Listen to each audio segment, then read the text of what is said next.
And then you listen to these radical left people talking about it's really okay, you're seeing things, you're really seeing things. So we're going to take care of Chicago, we're going to take care of Portland, we're going to take care of Memphis.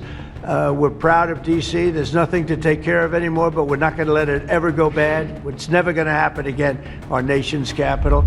We believe at least two playing Russian roulette with people's lives, pushing pills that were disguised as the prescription painkiller oxycodone. The grandmother noticed her mail carrier acting strangely. For 14 years, Patricia Williams had lived in the same house in suburban Phoenix, and for most of that time, the same USPS carrier, a friendly man named David Chen, had delivered her mail. She knew his routine, but over the past 6 months, something had changed. David would arrive at different times, sometimes early morning, sometimes late afternoon. He'd deliver mail to her house, then walk 3 doors down to the Ramirez residence and spend several minutes at their door, which seemed odd because the Ramirez family traveled frequently and rarely seemed to be home. One Tuesday in November, Patricia was watering her front garden when she saw David walk up to the Ramirez house, carrying not just letters but a priority mail envelope, the kind with the red and blue stripes. He knocked on the door. A man Patricia had never seen before answered immediately, took the envelope, handed David something in return, and closed the door. The entire exchange took maybe 10 seconds. David walked back down the driveway, saw Patricia watching, and waved like nothing unusual had happened. But Patricia's instincts told her something was wrong. Mail carriers don't normally hand-deliver priority mail envelopes. They leave them in mailboxes or require signatures for certified packages. And why would someone answer the door so quickly, almost like they'd been waiting?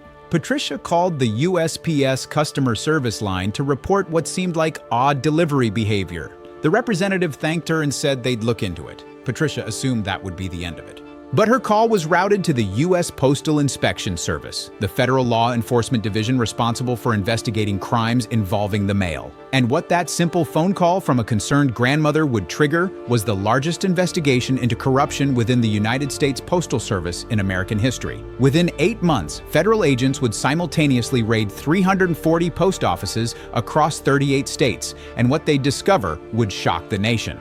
The U.S. Postal Service, one of America's oldest and most trusted institutions, had been systematically infiltrated by the Sinaloa and CJNG cartels, who had recruited 4,200 mail carriers to deliver drugs instead of letters, turning the nation's mail system into a coast-to-coast drug distribution network. If this opening has you questioning how cartels could corrupt the Postal Service, tap like and comment Postal Cartel so I know you're following. Because what investigators uncovered was an operation that weaponized the trust Americans place in their mail carriers. The United States Postal Service employs approximately 5,000 and 16,000 people and operates 31,330 post offices nationwide. Every day, USPS processes and delivers an estimated 425 million pieces of mail to 163 million addresses across America. And delivering that mail are approximately 330,000 mail carriers, the men and women in blue uniforms who walk routes, drive delivery trucks, and bring letters, packages, and bills to every doorstep in the country. For most Americans, their mail carrier is a familiar, trusted presence, someone they see regularly, someone who knows their neighborhood, someone who performs an essential service with reliability and professionalism. That trust is exactly what made mail carriers the perfect targets for cartel recruitment. According to federal investigators, beginning around 2019, the Sinaloa and CJNG cartels identified the U.S. Postal Service as ideal infrastructure for drug distribution. The cartel's analysis was coldly strategic. Mail carriers have legal access to every address in America, including apartment buildings, gated communities, and secure facilities where ordinary citizens can't enter. They wear uniforms and drive official vehicles, making them essentially invisible. No one questions a mail carrier walking up to a house or entering a building. And critically, mail carriers operate on established routes with predictable schedules, making them reliable couriers for time-sensitive drug deliveries. The cartels began recruiting mail carriers the same way they recruited truckers, warehouse workers, and other logistics employees, through a combination of financial incentives and threats. Recruiters would approach carriers struggling with debt, family medical bills, or other financial pressures, offering $3,000 to $8,000 monthly to deliver special packages along their normal routes. Some carriers refused and reported the approaches to postal inspectors, but many, facing foreclosure, overwhelmed by bills, or simply tempted by money that could solve their problems, accepted. And once they made that first delivery, the cartel owned them. If they tried to quit, they'd be threatened. If they went to authorities, their families would be targeted. The system worked through a sophisticated process designed to blend drug deliveries seamlessly into normal mail operations. Cartel packages would be sent through USPS as priority mail envelopes or small parcels, formats that moved quickly through the postal system and attracted minimal scrutiny. The packages would be addressed to real addresses on the corrupted carrier's delivery routes. But these packages had special markings invisible to the naked eye, UV ink codes on the address labels or envelopes that could only be seen under ultraviolet light. Corrupted carriers would use small UV flashlights disguised as keychain lights to identify cartel packages during their route preparation each morning. Once identified, the carrier would ensure those packages bypassed normal delivery procedures. Instead of leaving them in mailboxes like regular priority mail, carriers would hand deliver them directly to recipients, cartel operatives, or dealers waiting at those addresses. The face-to-face delivery ensured the drugs reached the right person and allowed carriers to receive confirmation that the delivery was complete. To anyone watching, neighbors, pedestrians, other postal workers, it looked completely normal. Just a mail carrier doing their job, delivering a package, maybe getting a signature. No one suspected they were watching a federal employee hand-delivering fentanyl or cocaine. If you're starting to understand how this network exploited institutional trust, comment "trusted uniform" and hit like. Because the scale of what the cartels built inside USPS was staggering. The investigation that would eventually expose the Postal Service infiltration began with Patricia Williams' phone call in November 2023. When her complaint reached the U.S. Postal Inspection Service, Inspector James Rodriguez initially treated it as a routine service quality issue, a carrier perhaps not following proper delivery protocols. But when Rodriguez reviewed the delivery records for the address Patricia had mentioned, the Ramirez residence, he found something unusual. That address had received 127 priority mail envelopes over the past 6 months, all from different senders in California, Arizona, and Texas, all marked as delivered by hand rather than left in the mailbox.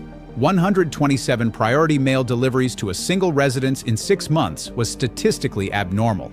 Most households receive a few priority mail items per month at most. Rodriguez flagged the address for surveillance. Over the next 2 weeks, postal inspectors watched David Chen's delivery route. On December 12th, they intercepted a priority mail envelope addressed to that location.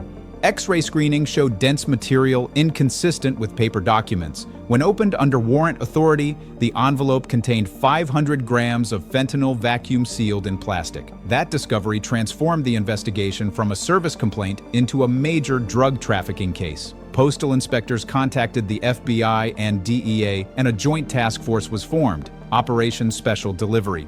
The task force's first step was determining whether David Chen was an isolated case or part of a larger network. They obtained warrants for his financial records and found deposits totaling $67,000 over 18 months that couldn't be explained by his postal salary. They also obtained authorization for surveillance and wiretaps. What they heard on those wiretaps revealed the operation was far larger than one corrupted carrier. Before we continue with the massive coordinated raids, I need to be honest with you. Investigations like this require enormous resources to research properly. This isn't just retelling headlines. This is weeks of analyzing postal systems, reviewing corruption cases, and ensuring accuracy. We're a small team bringing you stories others won't explore. Stories about how cartels corrupt trusted institutions and how systems built on trust can be weaponized. If you want us to keep making these investigations, consider joining our channel membership. Your support funds the research that makes this possible. Members get early access and exclusive content. Click the join button. Now, let's continue with Operation Special Delivery, the raids that exposed America's Postal Service corruption. Planning simultaneous raids on 340 post offices across 38 states required unprecedented coordination. Over 4,800 federal agents would participate, postal inspectors, FBI, DEA, and ATF. Each facility had to be secured before employees could destroy evidence. And critically, raids had to happen simultaneously to prevent the network from receiving warnings. The operations were scheduled for a Tuesday morning in March 2024 at 6 a.m. local time at each location, before mail sorting began for the day, but after supervisors arrived to open facilities. At the Phoenix Post Office, where David Chen worked, postal inspectors and FBI agents arrived at 6 a.m. sharp. They secured the facility, detained all employees present, and began searching sorting areas and employee lockers. In a storage room marked Supplies, agents found 67 priority mail envelopes. all marked with UV codes invisible under normal light but glowing bright green under UV scanners. When opened, the envelopes contained 340 kilograms of fentanyl ready for delivery that morning. In David Chen's personal locker, agents found $28,000 in cash, a UV flashlight, and a notebook listing addresses and delivery times. His personal log of cartel deliveries over 18 months. At a sorting facility in Atlanta, agents arrested the night shift supervisor and found an entire section of the facility that had been converted into a cartel processing area.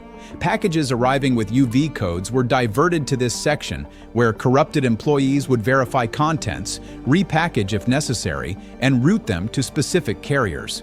When agents raided at 6 a.m., they found 89 packages in this section containing a total of 670 kilograms of methamphetamine. At a post office in Houston, agents arrested 23 mail carriers as they arrived for work.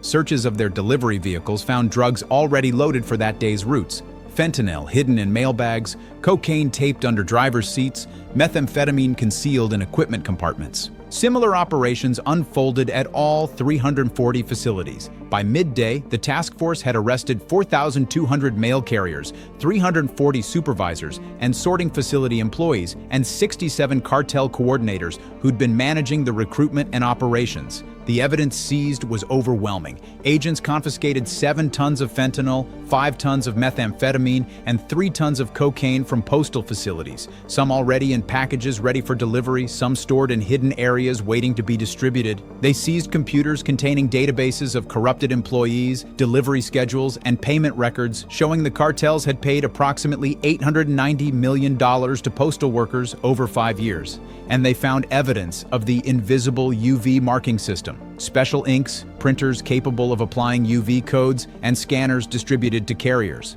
The system was so sophisticated that cartel packages could move through USPS facilities alongside millions of legitimate mail pieces with almost zero detection. Critics pointed out that USPS had been so focused on operational efficiency, processing hundreds of millions of pieces of mail daily, that security measures against internal corruption had been neglected. Employee financial monitoring was minimal. Delivery patterns weren't analyzed for suspicious activity, and the UV marking system had operated for years without detection because no one thought to check for invisible codes on envelopes. USPS announced comprehensive reforms, enhanced background checks for all employees, random financial audits of carriers and supervisors, installation of UV scanning equipment at sorting facilities to detect coded packages, and coordination with law enforcement to identify suspicious mail patterns. But the damage was done. Over 5 years, the Cartel Postal network had moved $3.4 billion worth of drugs through America's mail system. DEA analysis linked the operation to approximately 5,200 overdose deaths nationwide, people who died from drugs delivered by trusted mail carriers in official USPS uniforms. The human cost extended to communities' shattered trust. For generations, Americans had trusted their mail carriers implicitly. Children waved to them, elderly people relied on them, neighborhoods knew them by name. The revelation that thousands of carriers had been delivering poison destroyed that trust. At a community meeting in Phoenix held after the raids, Patricia Williams, the grandmother whose phone call had started the investigation, spoke through tears. "I trusted David. I invited him into my home for water on hot days. I asked him to check on my house when I traveled, and now I learn he was delivering death to my neighborhood. How do we ever trust anyone again?" Tonight, several truths demand our attention. First, trusted institutions are vulnerable when trust replaces verification. USPS operated on the assumption that employees were honest, without systems to detect when they weren't. Second, uniforms and official credentials provide perfect cover for criminal activity. Cartel operatives in postal uniforms were invisible. No one questions a mail carrier doing their job. Third, financial pressure creates vulnerability. The 4,200 corrupted carriers weren't career criminals. Many were struggling people who made terrible choices when offered money. Fourth, the human cost is immeasurable. Thousands died from drugs delivered by people sworn to serve their communities. And finally, we must ask, what other trusted institutions have been similarly infiltrated without our knowledge? If you believe corrupted postal employees deserve severe punishment, tap like. If you believe USPS needs independent oversight, comment, protect our mail. And if you want us to keep exposing these operations, subscribe, join our membership, and share this video. Because the fight against institutional corruption isn't over. Not at USPS, not in America, and not anywhere that trust can be exploited by those who view it as weakness.